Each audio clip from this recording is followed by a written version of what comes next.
Christmas party ay ginanap sa outdoor sa baba ng boulevard ngayon. Kasi wala pa tayong shade noon na pwede sisilungan. The other third year, ginawa natin doon sa gazebo pero wala pang bubong. At last year, pang-apat na Christmas party, ginawa natin sa gazebo na mayroon ng bubong.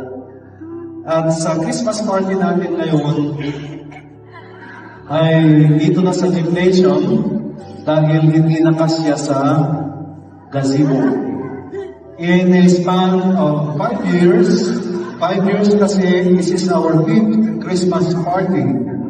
Yung 15 na employees noon ng unang Christmas party ay nagiging 150. In a span of 5 years, 4 years pa lamang ang farm, tayo na ay mahigit 100 na mga empleyado ng ating SPP Farm.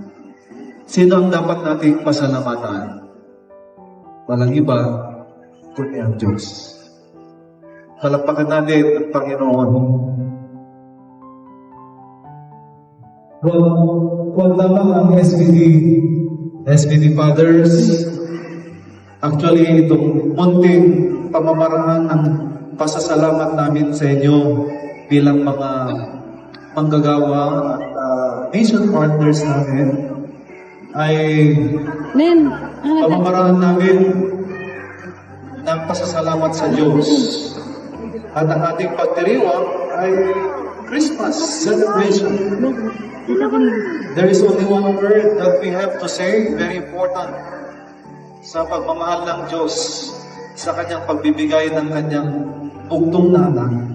Sana lahat tayo marunong salita ng salamat.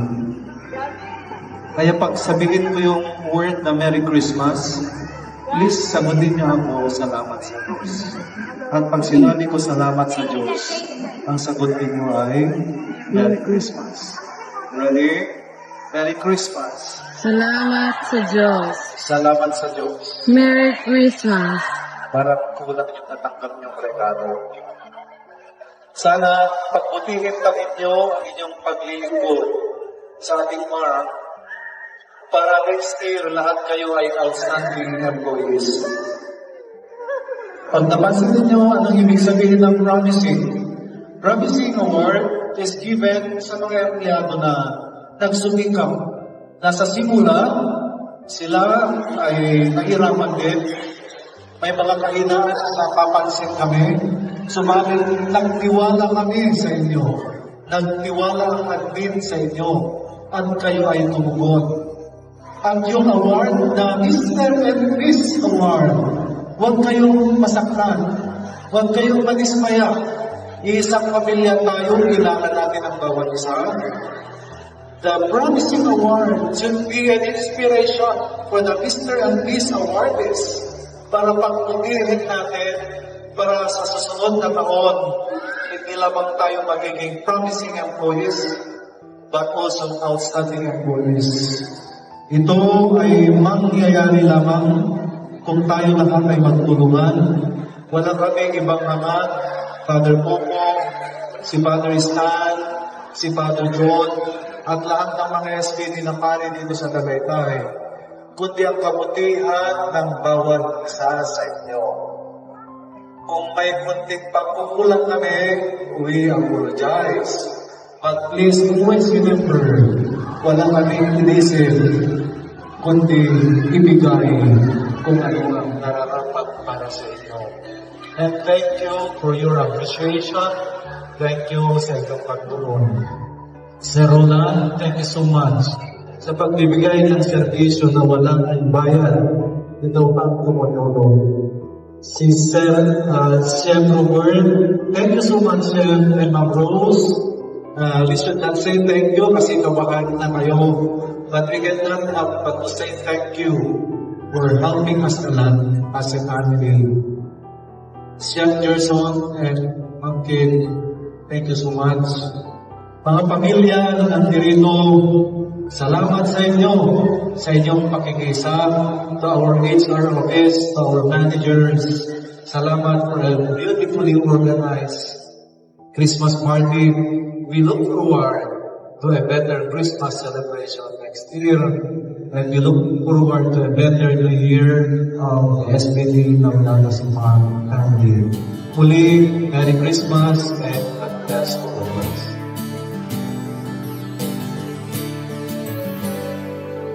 I wake up this morning, it's a brand new day. I listen here within me as you whisper my name. Yes, Lord, let me hear your voice calling me to believe.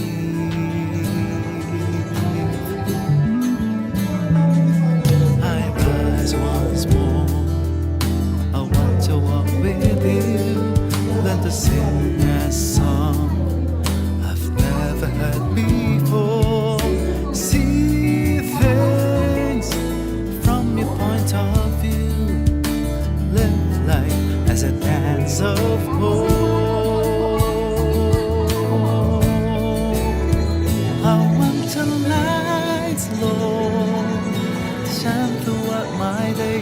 I need your love, Lord, to help me find a way that leads to your heart, that leads to every heart.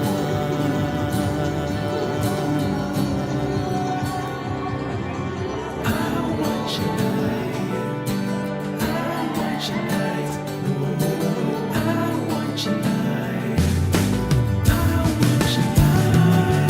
I go through the day, believing you're with me. I see the clouds and the darkness in my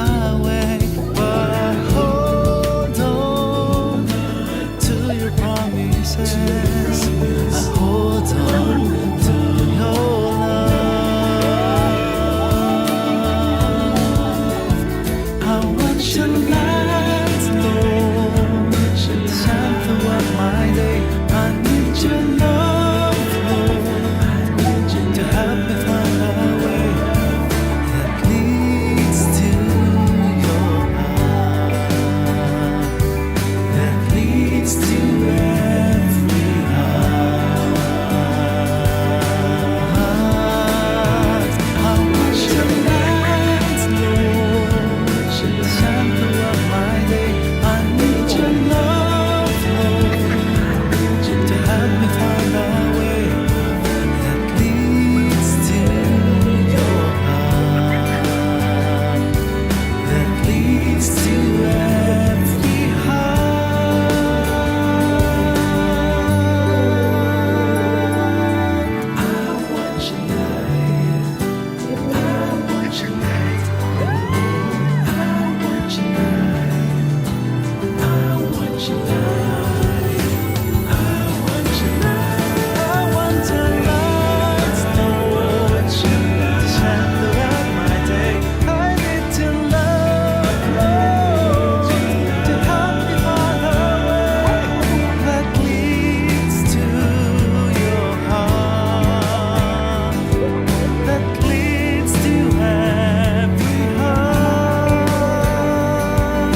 live in our hearts and in the hearts of all.